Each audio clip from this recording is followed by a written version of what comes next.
আচ্ছা ভাইয়া, আমার একটা কোশ্চেন আছে, সেটা হচ্ছে মানে একজন আমাকে বলতেছে হাদিসে নাকি আছে মানে মেয়েদেরকে নাকি মানে মেয়ে মানুষ মানে নাকি শয়তান, হ্যাঁ। তো আমি বললাম কেন? সে বলতেছে হাদিসে আছে যে আদমের যে পাঁজরের হাড়, সেখান থেকে একটা মেয়েকে সৃষ্টি করা হয়েছে। তো পাঁজরের হাড় তো মানে বাঁকা থাকে, তো এখন এটা যদি সোজা মানে সোজা করতে গেলে তো ভেঙে যাবে। আর হচ্ছে আর এটাকে যদি ছেড়ে দিই তাহলে নাকি আরো বাঁকা হয়ে যায়। তো এটা তো আমি তো কোরআনে পাইনি, মানে এটা তো কিভাবে সত্যি হলো? আরেকটা কোশ্চেন হচ্ছে আম, মানে আহ কি বলে মানে মুসলিম ধর্মে যেটাকে বলে যে আমাদের আদি মাতা হচ্ছে হাওয়া। আহ যদি আদি মাতা হাওয়া হয়, তাহলে নর্মালি একটা মা তো কখনো তার ছেলে অথবা মেয়ে বিয়ে করতে পারে না, ঠিক আছে? তাহলে মানে আদমের পাঁজর থেকে যদি হাওয়াকে সৃষ্টি করা হয়, তাহলে সেক্ষেত্রে তো হাওয়ার মা হয়ে যাচ্ছে আদম, তাই না? মানে এটা আমি আসলে মিলাতে পারছি না। মানে আপনি হয়তো বা আমার প্রশ্নটা বুঝেছেন। তাহলে আচ্ছা, আদম যদি মা হয়, হ্যাঁ হ্যাঁ প্রথম বলেন ভাইয়া, প্রথম যদি যে বুঝতে কথাটা পারেন। বললেন সেই কথাটার উত্তরটা আগে দিয়ে নিই তাহলে। এটা হচ্ছে হাদিসের মধ্যে বলা আছে, হাদিসের মধ্যে নবী মোহাম্মদ বলেছেন যে নারী হচ্ছে বাঁকা, নারীকে তৈরি করা হয়েছে আদমের বাম পাজরের হাড় থেকে। এটা আপনি পাঁচজনের পাবেন, ভাগ। এটা পাবেন আপনি সহি মুসলিম ইসলামিক ফাউন্ডেশন 3513 নম্বর হাদিসে। এখানে বলা হয়েছে নবী সাল্লাল্লাহু আলাইহি সাল্লাম বলেছেন, নারী পাজরের হাড়ের ন্যায় বাঁকা, নারী হচ্ছে পাজরের হাড়ের ন্যায় বাঁকা। একে যদি মানে সোজা করতে চাও তাহলে দেখেন, এই হাদিসে যে বলা হয়েছে নবী মোহাম্মদ বলেছেন, যখন তুমি তাকে সোজা করতে চাবে তখন তা ভেঙে ফেলবে এবং তার মাঝে বক্রতা রেখে তা দিয়ে তুমি উপকার হাসিল করবে। মানে মেয়েরা মেয়েরা বাঁকাই থাকবে, মেয়েরা আর সিধা হবে না, ঠিক আছে? এটা অত্যন্ত অমর্যাদাকর কথা, মানে অসম্মানজনক কথা। আরেকটা হাদিসে বলা হয়েছে ইসলামিক ফাউন্ডেশন, এটার আগের হাদিসটা যেটা 3512 নম্বর হাদিসে বলা হয়েছে, নবী বলেছেন, দুনিয়া উপভোগের উপকরণ মানে ভোগ্যপণ্য এবং দুনিয়ার উত্তম উপভোগ্য উপকরণ পুণ্যবতী নারী। মানে পুণ্যবতী নারীরা হচ্ছে উপভোগ্য বস্তু, উপভোগ্য উপকরণ, এদেরকে ভোগ করতে হবে, ভোগ করার জিনিস। তারপরে হচ্ছে গিয়ে নবীদের কাহিনী এক, ডক্টর মোহাম্মদ আসাদুল্লাহ আল গালিব পৃষ্ঠা নম্বর 19-এ যেটা বলা হয়েছে যে দ্বিতীয়ত সিজদার অনুষ্ঠানের পর আদমের অবয়ব থেকে হাওয়াকে সৃষ্টি করা হয়, পূর্বে নয়, তিনি পৃথক কোনো সৃষ্টি ছিলেন না। মানে নারী কোনো পৃথক কোনো সত্তা কিন্তু না। হ্যাঁ, এই জিনিসটা খুব ভালোভাবে বুঝতে হবে, নারী কোনো পৃথক সৃষ্টি না, পৃথক কোনো সত্তাও না। নারী হচ্ছে পুরুষের একটা অংশ, ঠিক আছে? পুরুষটাই মেইন মেইন সৃষ্টি, পুরুষটাই মানে আদমই হচ্ছে মেইন জিনিস। আল্লাহ আদমকে আসলে বানিয়েছে, কিন্তু সেই আদমের ভেতর থেকে তার একটা অংশ বানিয়েছে, সেটা হচ্ছে নারী, তার জন্য একটা নারী সৃষ্টি করা হয়েছে। এখানে যে জিনিসটা আসাদুল্লাহ গালিব, উনি বাংলাদেশের অত্যন্ত বিখ্যাত স্কলার, উনি বলেছেন কোন পৃথক সৃষ্টি ছিল না, এতে পুরুষের প্রতি নারীর অনুগামী হওয়া প্রমাণিত হয়। আল্লাহ বলেন পুরুষেরা নারীর ওপর কর্তৃত্বশীল, মানে নারী কিন্তু পৃথক কোনো আলাদা কোনো সৃষ্টি না। এই জিনিসটা এখানে বলা হয়েছে। তারপরে আরো অনেকগুলো হাদিসে অনেকগুলা কথা বলা হয়েছে, নারী হচ্ছে অশুভ, নারী হচ্ছে শয়তান, নারী হচ্ছে মানে কোনো কিছুতে যদি অশুভ থাকে তা হচ্ছে ঘোড়া, বাড়ি এবং হাদিস নারীতে। থেকে ডিরেক্ট নারীকে শয়তান বলা হয়েছে? এটা কোথায় হ্যাঁ, আমাকে একটু দেখান তো। হ্যাঁ, দেখাচ্ছি না দেখাচ্ছি। এটা তো আমি মানতে পারতেছি না। কোথায় দেখি? হ্যাঁ, দেখাচ্ছি দেখাচ্ছি, আস্তে আস্তে দেখাচ্ছি। আস্তে আস্তে দেখতে থাকেন, দেখতে থাকেন, দেখতে দেখতে আপনি মানে আস্তে আস্তে পেয়ে যাবেন। দেখেন, নারীকে আসলে কালো কুকুরের সাথে তুলনা করা হয়েছে। গাধা, স্ত্রীলোক, গাধা এবং কালো কুকুর অতিক্রম করলে, স্ত্রীলোক, গাধা এবং কালো কুকুর অতিক্রম করলে সালাত নষ্ট হয়ে যায়। মানে স্ত্রীলোক, গাধা এবং এবং কালো কুকুর, এই তিনটা হচ্ছে একই সাথে উল্লেখ করা হয়েছে। আরেক জায়গায় বলা হচ্ছে নারী, গাধা ও কালো বর্ণের কুকুর সালাত নষ্ট করে। এই তিনটা জিনিস সালাত নষ্ট করে, নারী, গাধা ও কালো কুকুর। তারপরে শয়তান বলা হয়েছে, দ্বারা শয়তান বলা হয়েছে কোথায় দেখাচ্ছি।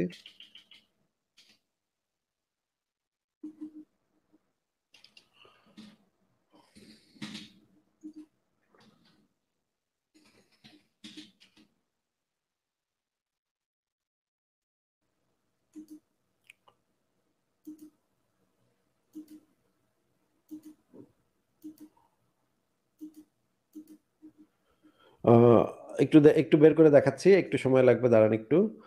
আহ, একটা হাদিস আছে যে মোহাম্মদ একটা মেয়েকে দেখে উত্তেজিত হয়ে গিয়েছিল, সেই সেই হাদিসটা বের করছি। একটা মেয়েকে দেখে উত্তেজিত হয়ে তারপরে তার স্ত্রীর কাছে গিয়েছিল, সেই জায়গাটা সেটা একটু দেখাচ্ছি, বের করছি, দাঁড়ান। সেই হাদিসের ভেতরে বলা হয়েছে নারী হচ্ছে শয়তানের রূপ ধরে আসে। হ্যাঁ,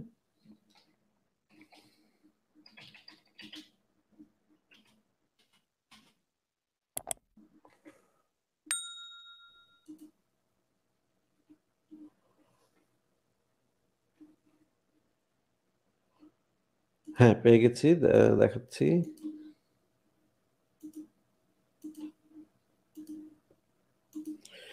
এই হাদিসটার মধ্যে দেখেন, এটা হচ্ছে সহি মুসলিম হাদিস একাডেমি 3298 নম্বর হাদিস। এখানে বলা হয়েছে যে নবী সাল্লাল্লাহু আলাইহি সাল্লাম এক মহিলাকে দেখলেন, মানে রাস্তায় একটা মহিলাকে দেখলেন নবী মোহাম্মদ।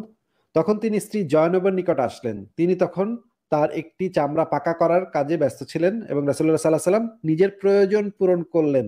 মানে একটা মেয়েকে দেখে নবী মোহাম্মদের এমনই মাথা গরম হয়েছে যে সে আর নিজেকে আটকে রাখতে পারতেছিল না, কন্ট্রোল করতে পারতেছিল না, কন্ট্রোল কম ছিল আর কি, কন্ট্রোল মানে কন্ট্রোল হচ্ছিল না। সে একটা মেয়েকে দেখে, রাস্তায় একটা মেয়েকে দেখে, তারপরে সে তার তাড়াতাড়ি দৌড়ায় গেছে বউয়ের কাছে, বউয়ের কাছে গিয়ে তার সাথে সেই প্রয়োজনটা পূরণ করলো আর কি। তো অতঃপর বের হয়ে সাহাবীদের নিকট এসে তিনি বললেন, স্ত্রীলোক আসে শয়তানের বেশে এবং ফিরে যায় শয়তানের বেশে। অতএব তোমাদের কেউ কোনো স্ত্রীলোক দেখতে পেলে সে যেন তার স্ত্রীর নিকট আসে, কারণ তা তার মনের ভেতর যা রয়েছে তা দূর করে দেয়। মানে এই শয়তানের বেশে স্ত্রীলোক আসছে, মানে হচ্ছে গিয়ে স্ত্রীলোক হচ্ছে গিয়ে স্ত্রীলোক যাদেরকে দেখলে মানে মানুষের কামনা জাগে, তারা হচ্ছে আসলে শয়তান। এইটাই এখানে বলা হয়েছে। উর্মি, আপনি কি দেখতে পেয়েছেন এই হাদিসটা?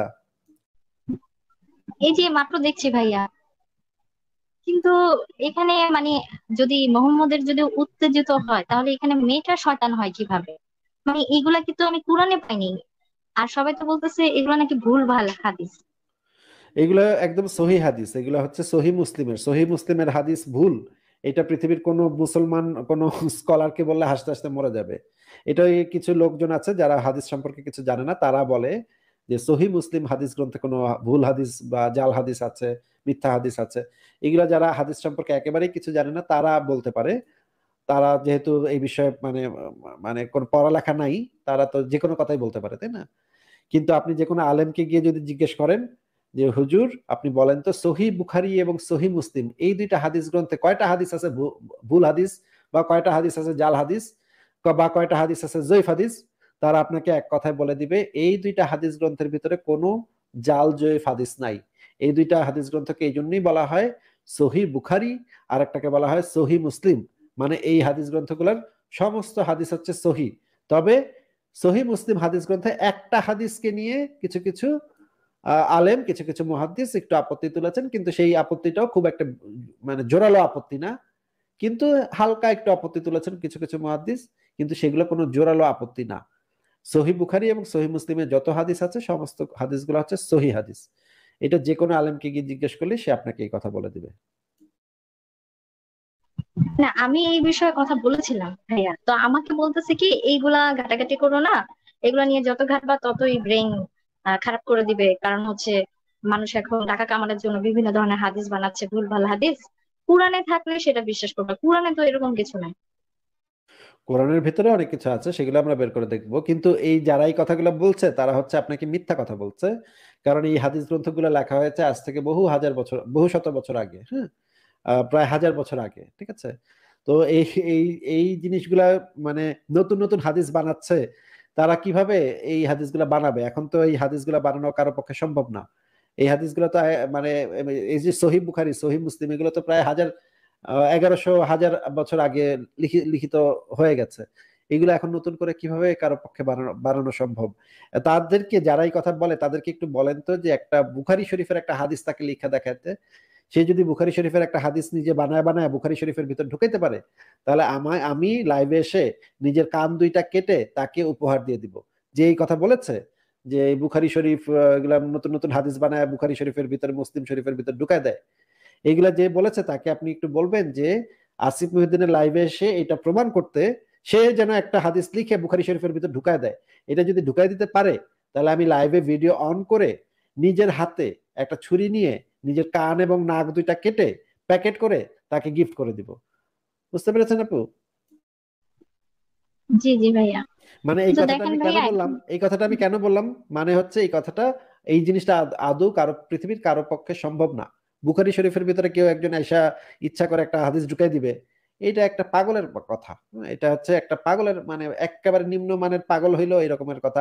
যার ইসলাম সম্পর্কে ন্যূনতম পড়ালেখা আছে বা কোন ধর্ম সম্পর্কে পৃথিবীর ইতিহাস সম্পর্কে যার ন্যূনতম পড়ালেখা আছে, সে এই রকমের মানে গাধার মতো কথা কখনো বলবে না।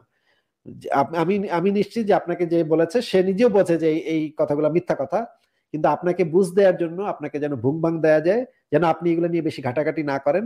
বেশি ঘাটাঘাটি করলে তো মানে আপনি তো মানে তারা সে হয়তো ভাবতেছে আপনি নষ্ট হয়ে যাবেন, আপনি হয়তো ধর্ম থেকে বের হয়ে যাবেন, এগুলো ভেবে আপনাকে একটা মিথ্যা কথা বলে দিচ্ছে। মনে ভাবছে যে এই কথাটা বললে আপনি আর এটা নিয়ে বেশি ঘাটাঘাটি করবেন না।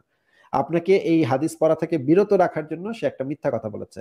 কিন্তু এই কথাটা সে, তাকে একটু বলেন যে আচ্ছা ঠিক আছে আমার কাছে না আসলো, যে কোনো একজন আলেম, ধরেন বাংলাদেশের প্রখ্যাত আলেম আহমদুল্লাহ, আহমদুল্লাহর মুখ থেকে এই কথাটা একটু বাইর করুক তো দেখি, যে আহমদুল্লাহ যদি বলে যে হ্যাঁ এখন অনেকে বুখারী বুখারী শরীফের হাদিসের ভিতরে ঢুকাই দিচ্ছে, দুষ্ট লোকেরা দুষ্টুমি করে বুখারী শরীফের হাদিসের ভিতরে একটা ভুয়া জিনিস ঢুকাই দিচ্ছে, এই কথাটা আহমদুল্লাহর মুখের থেকে বের করতে পারবে উনি? হ্যাঁ ভাইয়া, আমি যখন বলি যে হাদিসের কথা তো আপনি বললেন, আমি যখন কোরআন টপিকের কথা বলি যে কোরআনে যে লেখাগুলো আছে, মানে মাঝে মাঝে কোশ্চেন করি, কোরআনে অনেক জায়গায় লেখা আছে যে মানে আল্লাহ নাকি ফেরেশতাদের আদেশ করলে বৃষ্টি হবে, তখন আমি বলি আল্লাহ আদেশ করবে কেন? আল্লাহ তো এত সর্বশক্তিমান, সে তো নিজেই একটা ইশারা দিলে অটোমেটিক বৃষ্টি পড়বে। তখন আমাকে বলে কি, তুমি কোরআন পড়ো, তুমি বাংলা কোরআন কেন পড়ো? বাংলা কোরআন এই পড়বা না, কারণ হচ্ছে আমরা হলাম বাঙালি, আমরা এই সৌদি আরবের যে আরবি ভাষা এগুলা বোঝার সাধ্য নাকি আমাদের নাই। এগুলো নাকি ও এই আচ্ছা, আল্লাহর মানে হাদিসও পড়বেন না, বাংলা কোরআনও পড়বেন না, তাহলে কি, তাহলে মানে এমনই এমনই কি জিনিস, এটা কিছুই বোঝা যাবে না নাকি, কিছুই বুঝবে না কেউ নাকি? আমি বলতেছি এগুলো নিয়ে ভাবা যাবে না, এগুলো নাকি মিনিং করলে মানে আরবি নাকি আমরা যদি বাংলা মিনিং করতে যাই সেটা নাকি অন্যরকম বের হয়, ঠিক আছে? তো এইগুলো আমি আসলে মিলাইতে পারতেছি না। আমি ঘাটাঘাটি কখন করি, যখন শুনি মেয়েদেরকে নিয়ে কোনো কথা বলতেছে, মানে এটা আমার একটা দুর্বলতা, মেয়েদেরকে নিয়ে, আমি মেয়ে, মানে মেয়েদেরকে কেউ তাহলে অসম্মান এখানে করলে একটা কোনো কথা প্রশ্ন, এখানে একটা প্রশ্ন আছে যে আল্লাহ পাক বাইছা বাইছা এমন একটা ভাষাতে তার একটা মানে কিতাব নাজিল করলো যে এটা কিছু বোঝাই যায় না, কেউ কিছু বোঝে না এটার কথা, এর আগাও না, আগাও বোঝা যায় না, মাথা বোঝা যায় না, তাহলে এটা কি নাজিল করলো, এটা কি পাঠাইলো যেটা পড়লে কিছু বোঝা যায় না, অন্য ভাষার কেউ বুঝবে না? তাহলে এটার মানে কি ভাই? এটা এটা তো বুঝলাম না, আল্লাহ পাক কি মানে কি খায় এই সমস্ত কথাবার্তা বললো, এমন ভাষাতে পাঠাইলো যে এই ভাষাতে কেউ কিছু বোঝে না? হ্যাঁ, এই কথাটা লজিক আছে আপনার, যে আল্লাহ কি এমন একটা জিনিস বানাইলো যে আমরা বুঝতে যাব না, ভাবতে যাব না, এটা কেন? মানে আচ্ছা আমি কি তাহলে, ধর্ম তাহলে করতেছি তাকে কি জানো? আপনি একটা কথা জিজ্ঞেস করবেন যে আচ্ছা যখন শুধুমাত্র যখন প্রবলেমেটিক জিনিস আমরা খুঁজে বের করি তখনই কেন তারা এই কথাটা বলে যে এই ভাষাটা অনেক জটিল, এটা কিচ্ছু বোঝা যায় না, বাংলা অনুবাদ করা যাবে না? আচ্ছা যখন ভালো ভালো কথা নিয়ে আমরা কথা বলি তখনও কি উনি এই এই স্ট্যান্ডটা ওনার এটা থাকে যে এটা তো অনেক জটিল ভাষা? আর মনে করেন একটা ভালো কথা, কোরআন একটা ভালো কথা লেখা আছে গরিবদেরকে সাহায্য করো, এখন উনি কি এই এই ক্ষেত্রে এই যুক্তিটা কাজে লাগান যে এটা তো অনেক আরবি ভাষার, বাংলা তো বোঝা যাচ্ছে না, আমরা তো অনুবাদ করলে তো অনুবাদটা বদলে যায়, আমরা তো কিছুই বুঝতে পারছি না, না এইটা কোরআনে এটা বলা নাই? নাকি উনি শুধুমাত্র খারাপ খারাপ জিনিস, যে এই জিনিসগুলো একটু প্রবলেমেটিক, যে জিনিসগুলো একটু মানে সমস্যা, আমরা বুঝতে পারছি যে এখানে একটা সমস্যা আছে, তখন ওনার হঠাৎ করে মনে হয় যে হ্যাঁ এটা তো আরবি ভাষা, এটাতে অনুবাদ করলে কিছু বোঝা যাবে না? উনি কি সব ক্ষেত্রে এই যুক্তিটা কাজে লাগান নাকি উনি বিশেষ বিশেষ ক্ষেত্রে যেখানে প্রবলেম সেখানে এই যুক্তিটা কাজে লাগান? আপু বলেন তো। হ্যাঁ ভাইয়া, ঠিকই বলছেন। এখন তাহলে তো এই যে বিষয়টা আল্লাহ হচ্ছে যখন যারা বলছে তোমরা নামাজ পড়ো, আল্লাহ যখন বলছে তুমি তোমরা নামাজ পড়ো, এইটাও তো আমরা অনুবাদ বুঝতে পারবো না, তাই না? এটা এখানে আল্লাহ পাক কি বুঝাইছে? এমনই জটিল ভাষা আরবি, এমনই জটিল ভাষা, কিছু বুঝতেছি না, আমি তো বুঝবো না এটা, হ্যাঁ? তাহলে তো নিশ্চয়ই মানুষের আর নামাজ পড়ার দরকার নেই, তাই না? এটা তো বুঝি না আমরা, এটার মানে কি বুঝাইছে আল্লাহ পাক বুঝতেই পারতেছি না আমরা, মনে করেন, হ্যাঁ? বা ধরেন আল্লাহ পাক বলেছে জাকাত দাও, জাকাত আমি বুঝতেছি না, জাকাত বলতে কি বোঝাচ্ছে, কতটুকু দিব, কেমনে কি, কিছু বুঝতেছি না ভাই, দিব না তাহলে? তাহলে মানে আল্লাহকে বিশ্বাস করো, কোরআনে আল্লাহ পাক বলছে আল্লাহকে বিশ্বাস করো, না এটা তো আমি বুঝতেছি না, এটা মানে কি? এটা তো আমরা তো আরবি ভাষী না, আমরা বাংলায় অনুবাদ করলে হয় আল্লাহকে বিশ্বাস করো, কিন্তু এটা তো সহি বাংলা না, সহি অনুবাদ হইলো না, তাহলে অনুবাদ যদি বোঝাই না যায় তাহলে আমরা আল্লাহকে বিশ্বাসই বা কেন করবো বলেন তো আপু? হ্যাঁ, তা তো ঠিক, আর কিন্তু যে এই ব্যক্তি বিষয়গুলো আপনাকে, আমাকে আরো যে জানতে ব্যক্তি হবে। আপনাকে এই কথাটা হ্যাঁ, বলেছে সেই ব্যক্তিটা কি আরবি ভাষী নাকি সে বাংলা ভাষী? না, আগে আমি একটা জব করতাম এই রমজান মাসে আর কি, এখন আর করি না।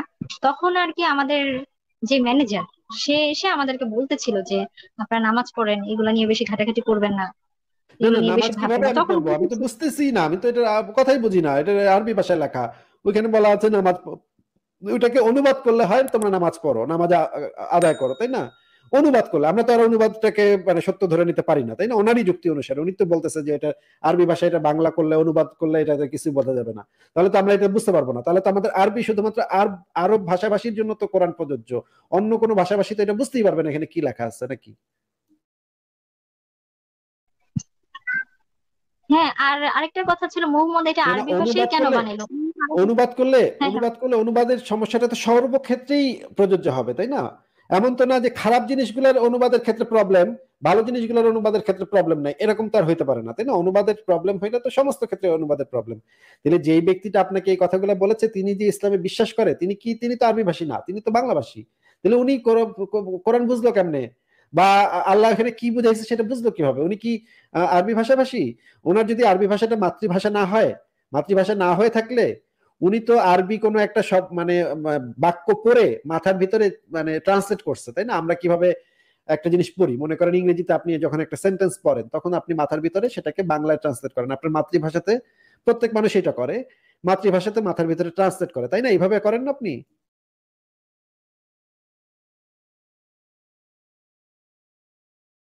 উর্মি, আপনি কি শুনতে পাচ্ছেন?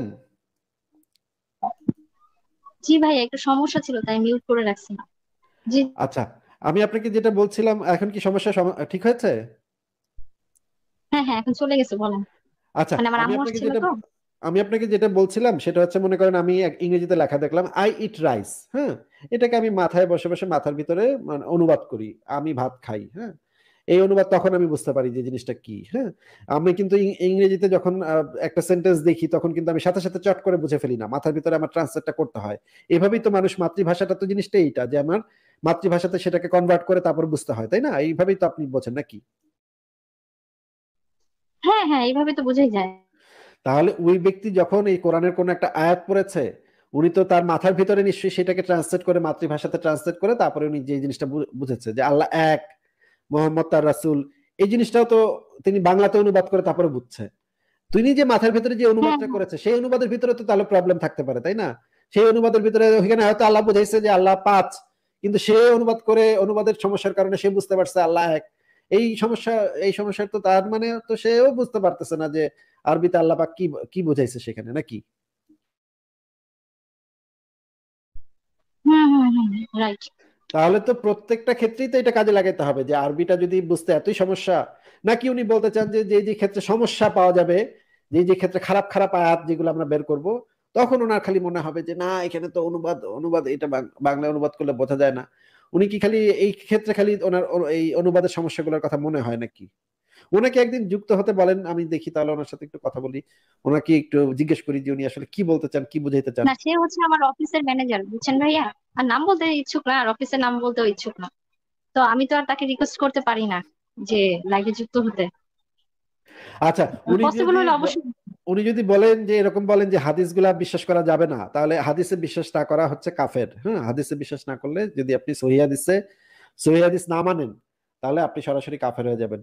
যে কোনো আলেমকে গিয়ে জিজ্ঞেস করবেন, এই যে মনে করেন বাংলাদেশের টপ আলেম যারা আছে, আহমদুল্লাহ, তারপরে হচ্ছে মনে করেন ডক্টর আবু বকর জাকারিয়া, তারপরে আব্দুর রাজ্জাক বিন ইউসুফ, এদেরকে গিয়ে জিজ্ঞেস করেন, তারা একদম আপনাকে বলে দিবে সহিহ হাদিসে বিশ্বাস না করা, মান্য না করা, সেটা হচ্ছে সরাসরি কুফরি। এবং যে এই কথা বলবে যে সহিহ হাদিস, বুখারী শরীফ মুসলিম শরীফের হাদিস মানি না, সাথে সাথে কাফের হয়ে যাবে এবং তার বিবি পর্যন্ত তালাক হয়ে যাবে। আচ্ছা ভাইয়া, আমি একটা কোশ্চেন করি। এই যে আপনি বললেন না যে মানে যদি হাদিস না মানা হয় সেক্ষেত্রে কাফের হয়ে যায়, এটা কি মানে কোরআনে আছে নাকি এটা হ্যাঁ, নবী কোরআনে বলে আছে, গেছে এরকম কোরআনে ভাবে? আছে, তো কোরআনে আছে, কোরআনেই বলা আছে, কোরআনে বলা আছে। এটা একটু দেখাতে পারবেন? হ্যাঁ, অবশ্যই দেখাতে পারবো। কোরআনে বলা আছে, কোরআনে নির্দেশ দেওয়া হয়েছে যে তোমরা আহ, আহ, তোমরা আল্লাহকে এবং তার রাসূলকে, আল্লাহকে মান্য করো, রাসূলকে অনুসরণ করো, এই কথাটা কোরআনে পরিষ্কার ভাবে বলে দেওয়া হয়েছে। যদি আপনি রাসূলকে অনুসরণ না করেন, রাসূলকে অনুসরণ করবেন কিভাবে? রাসূলকে অনুসরণ করবেন হাদিসের মাধ্যমে। রসুলের বক্তব্য লেখা আছে হাদিসের মধ্যে।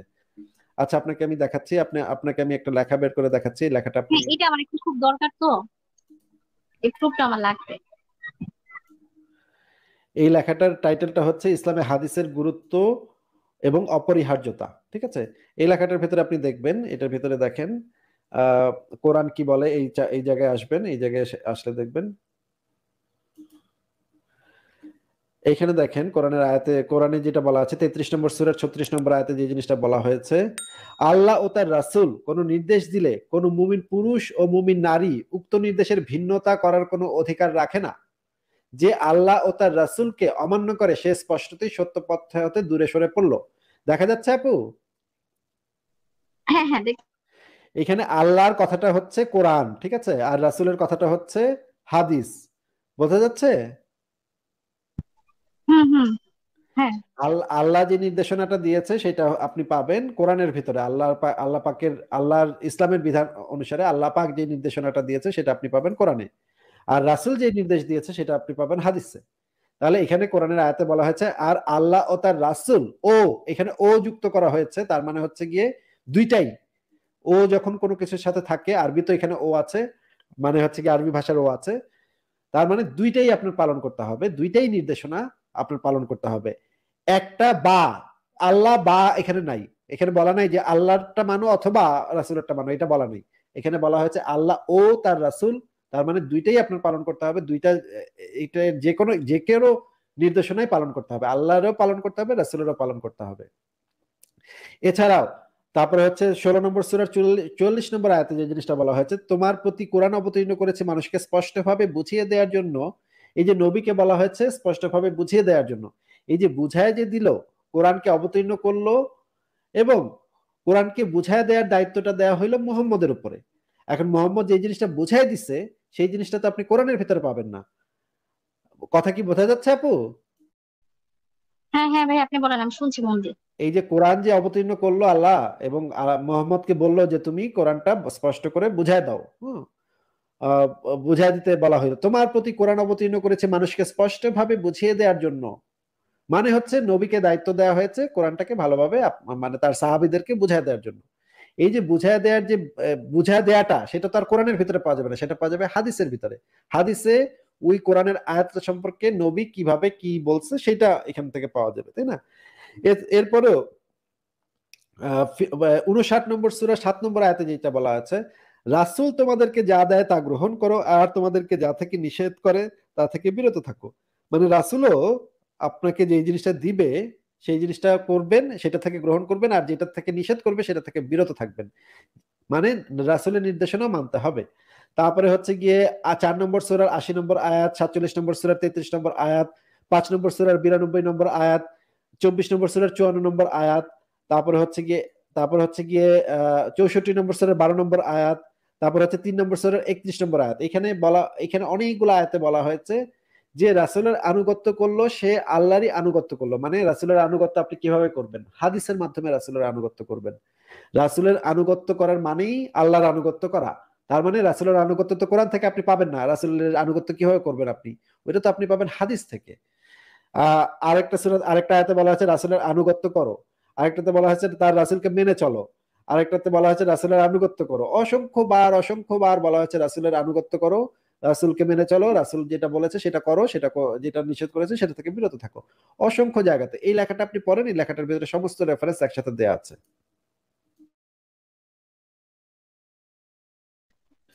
জি জি, বুঝতে পারছি ভাইয়া, অবশ্যই। এটা আমি আবার পড়বো, আপনার ওয়েবসাইট থেকে আমি পড়বো। তো রাসূলের আর আমি আনুগত্য নিজেও তো চেক আপনি করবো। তখনই করতে পারবেন যখন আপনি হাদিসের ভিতরে তো রাসূলের কথাবার্তা লেখা থাকবে। কোরআনের ভিতরে তো আর রাসূলের কথাবার্তা তো, কোরআনের ভিতরে তো আল্লাহর কথাবার্তা লেখা, তাই না, ইসলামের অনুসারে। তাহলে তো আপনার অবশ্যই হাদিস মানতে হবে। এইটা যদি না মানেন তাহলে কোরআনের ভিতরেই বলা আছে, সেটা না মানলে তুমি আপনারা ওই যে মানে জাহান্নামে যাবেন, জাহান্নামী হবেন, কাফের হবেন। পরিষ্কার কথা এখানে। জি জি। আচ্ছা, আর যে জিনিসগুলো দেখাতে চেয়েছিলাম, আর কি কি জানি বাকি ছিল, কি কি জানি বললেন আপনি একটু, সংশয়.com এর লেখাগুলো পড়ে দেখেন। না, আমি ইসলামে প্রশ্ন নারীর করবো, অধিকার। নারীকে যদি, হ্যাঁ বলেন। না নারীকে যদি বক্রহার দ্বারা যদি তৈরি করা থাকে, হ্যাঁ, তাও যদি আদমের পাঁজরের হাড় থেকে হয়, তাহলে তো। আচ্ছা, আপনার বোধহয় আশেপাশে মানুষ চলে আসতেছে। আপনি যদি মানে ইয়া হন তাহলে আবার একটু পরে যুক্ত হন, আবার একটু পরে আপনাকে যুক্ত করি। আপনার আশেপাশে মনে হয় মানুষ আছে, ঠিক আছে, আপনাকে তাহলে আমি বিদায় জানাই। আবার পরে আরেক সময় কথা হবে আপনার সাথে।